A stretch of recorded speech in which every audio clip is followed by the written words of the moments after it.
Cortes, and I'm a critic, and I'm going through my emo phase. And that's that. So, we're continuing our AFC North deep dive of the 2025 NFL Draft, and we are about to go to Ohio! As the last two teams we talking about both wear orange, even though one is called the Browns. We all know it's because the head coach, just deal with the joke. So, we're going to talk about the one team that is impacting a lot of people in Ohio because of one particular prayer. So we're talking about the Cincinnati Bengals today, a team that did everything in its power to get into the playoffs, but they discovered that, oh no, we need a defense to stop at least one team to freaking punt the ball. And the big thing that makes it so interesting is that I know some of us want to keep politics out of sports, but what's going on with the Bengals is even getting the vice president himself and J.D. Vance involved. We'll talk about that as we're talking about the Bengals 2025 draft class.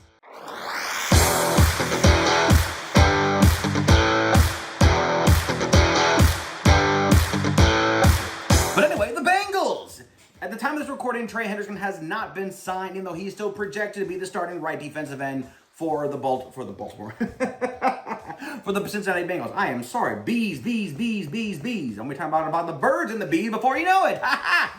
So, we're talking about the Bengals, and that Trey is one of those players that he blew up in New Orleans, and I feel like there's some New Orleans fans, some commentators, and even probably some politicians in New Orleans are thinking, why the hell did we let Trey Hendrickson go?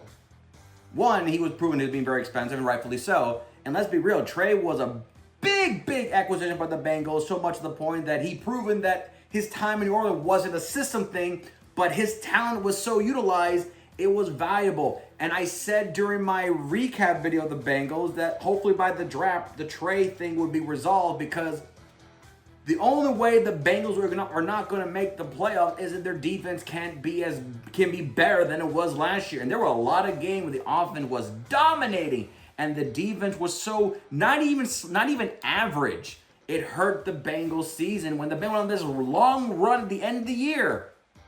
It came down to one or two stops here and there, could do it. And of course, if you want to be a dick about it, he should have lost New England in week 1. Okay. Yes, we lost New England week 1. Curse us. But for the Bengals this year, for this draft class, it was almost apparent you have to address, funny enough, the same things again. One, you have to address the defense. You got to get at least a couple of punts here and there during the regular season against teams. Especially you're going against the AFC North, they're going to be very competitive. And two, we still not found the ultra life equation of protecting Joe Burrow with offensive linemen. They have drafted, they have recruited, they have paid, they have bribed, they have made spiritual rituals to demon gods, and they still can't protect Joe Burrow. Dude, Joe Burrow the thing is, Lamar Jackson is more of a risk factor because he can scramble and he does it so well, but God forbid he gets an ankle rolled up and he's out. Joe Burrow, it doesn't have that type of athleticism, but he does scramble. But he's so much better at passing, and then you paid his receivers the money they deserve, and now you're wondering, well, hopefully he doesn't get sacked in the backfield before he can throw the ball to our $100 million receivers. So to me, for the Bengals, you really have to address defense and the offensive line, and they did wonderfully well with only 6 picks. See, Baltimore, 6 picks, and they're considered better than you. So, with the 17th overall pick in the 2025 NFL Draft, the Cincinnati Bengals selected Sherman Stewart, edge, Texas A&M. There is a lot of edge rushers in this year's draft class, and a lot of them from the SEC. 2 from Georgia, 2 from A&M. You got the guy from Tennessee. You got a guy from Alabama here and there. There's probably a guy from Kentucky I'm probably rightfully ignoring, but there is plenty of defensive edge rushers that sack quarterbacks in the SEC alone, and some of them had 2 players on the same teams. So to me, this was honestly pick whatever. Pick whatever. Pick whoever you wanted. Honestly, if they did not get a pass rusher, and God forbid they get like any other position, even if it's the best guard or tackle offensively, I still would have been like, that's great. But what if Trey doesn't sign back? This is your chance to potentially get his replacement. And in worst case, an insurance. Because according to the depth chart, like I said, Trey is still projected to be the starter. But they have Sherman Stewart, and they're running a 4-3 defense as the backup to Joseph Osia as the left defensive end. So you're still projecting that Trey and the Bengals will come together to find a deal. And Stewart is going to be a rotation player. And who knows, by the end of the season, I will not be surprised if Stewart is starting the last 6 or 7 games. Maybe by week 10 or 11, he's starting. Not because of injuries, but because he's getting so much more talented and they want to get him more involved. I mean, we've seen it season in, season out. We've seen players that were backups or third stringers and they become so involved in the offense or defense that before I know it, they are starters of rookie seasons.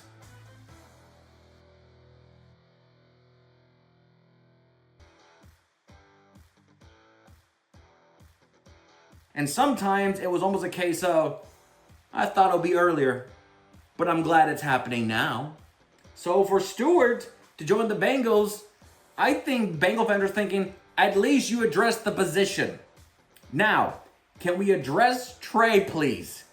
Because God forbid Trey goes to, I don't know, Buffalo, Pittsburgh, Kansas City, any team in the AFC.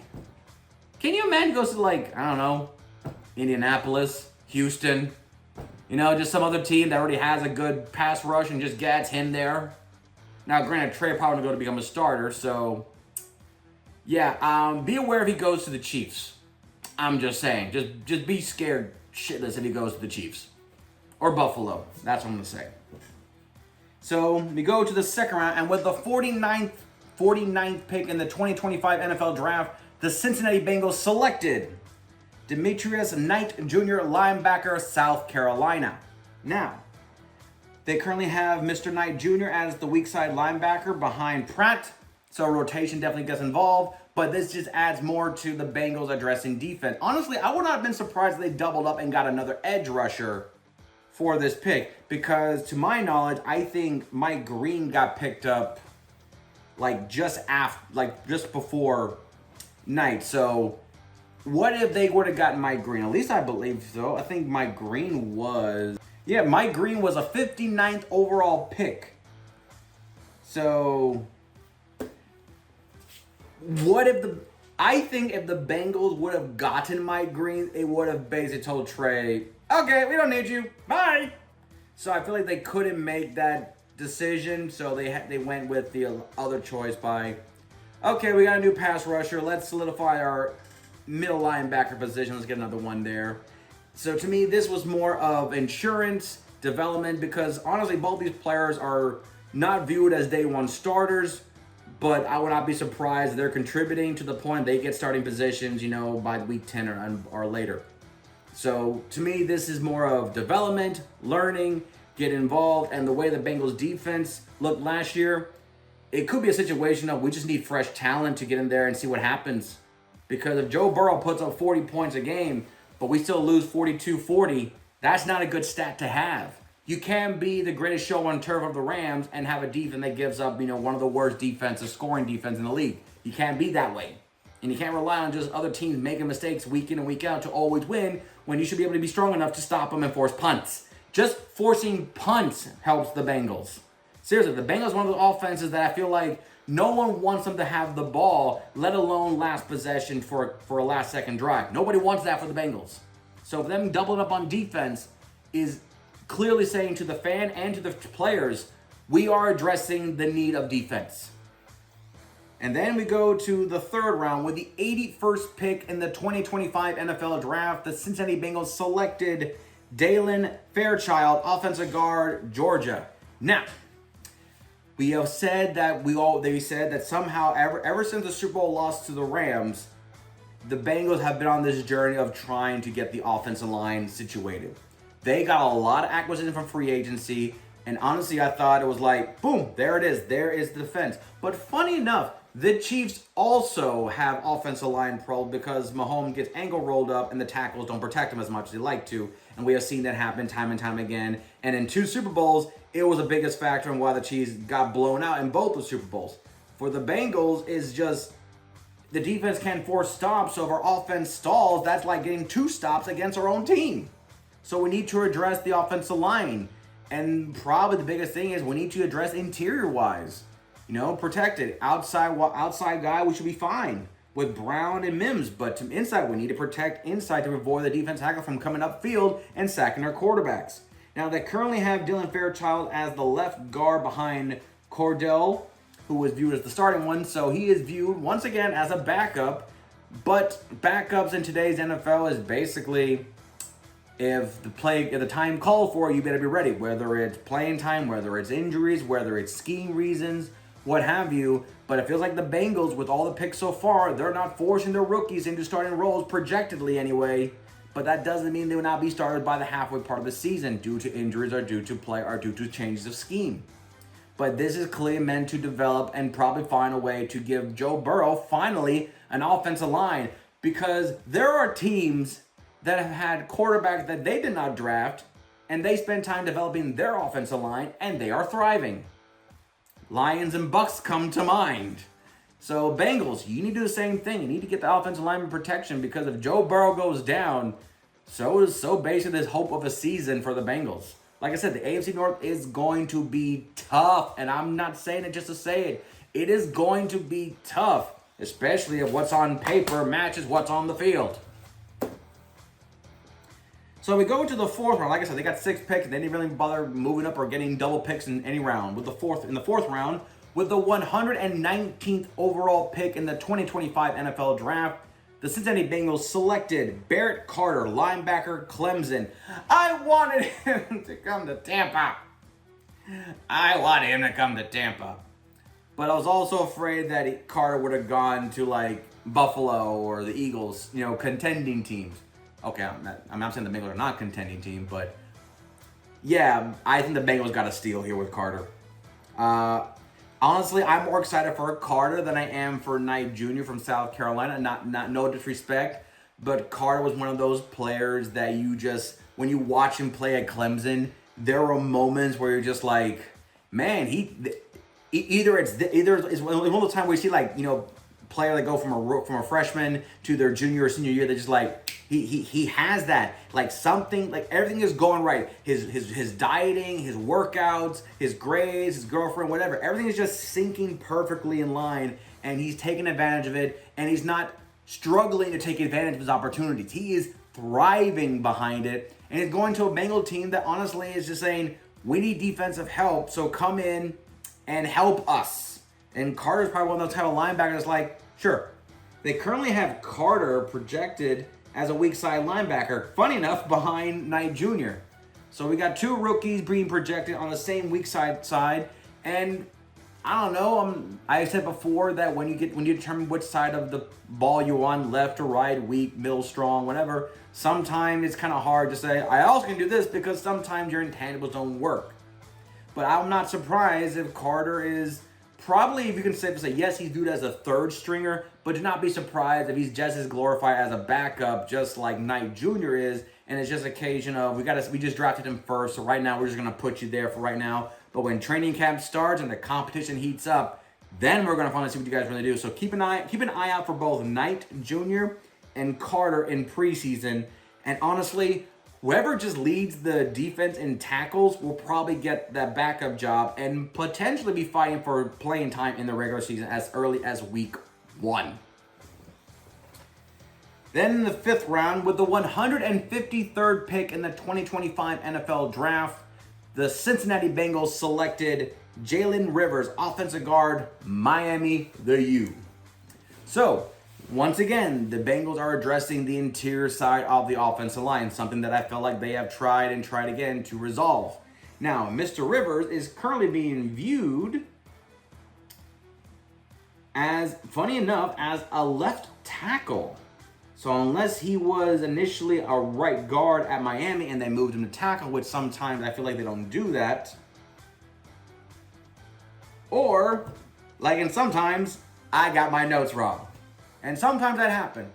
Sometimes I put OG when I was supposed to put OT. So, just for the sake of I'm going to say, he is an offensive lineman projected to be a left tackle, backup behind, of course, the great Orlando Brown Jr.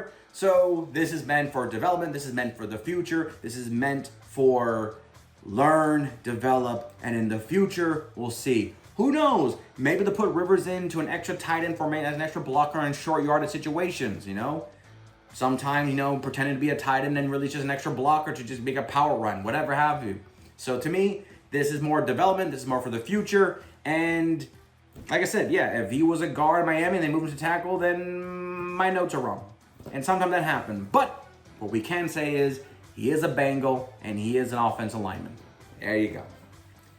And then the sixth round, I should say, and the last pick for the Bengals, with the 193rd pick in the 2025 NFL Draft, the Cincinnati Bengals selected Tajay Brooks, running back, Texas Tech. Now, time to piss off some Big 12 players, or Big 12 fans out there.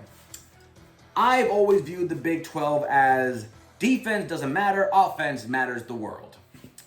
And at times it felt that was true.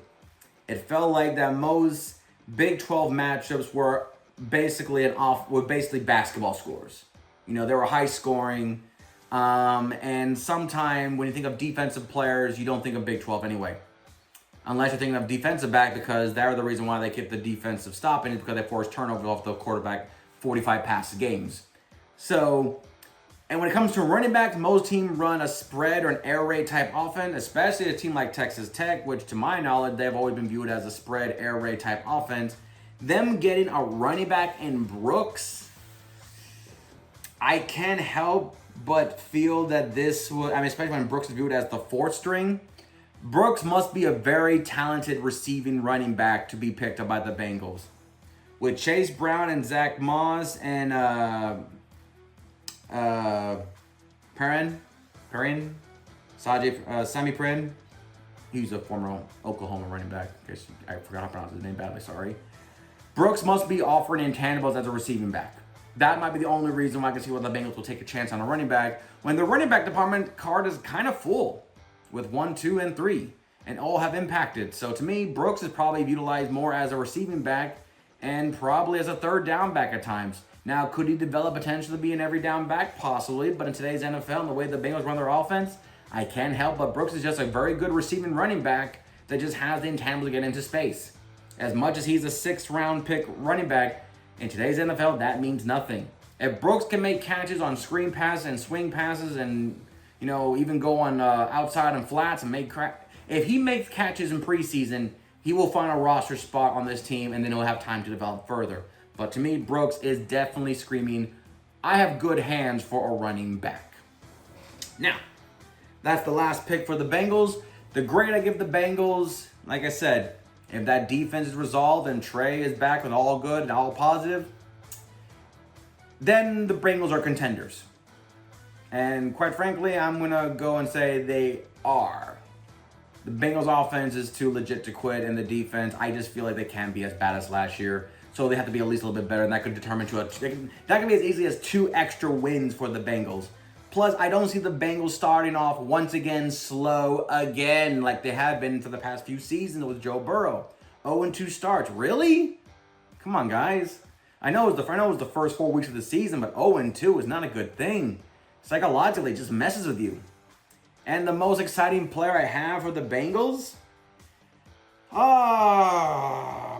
I'm not going to lie, no player really leaps out at me as exciting, so I'm going to be cheap and just go with Sherman Stewart. Edge, Texas A&M.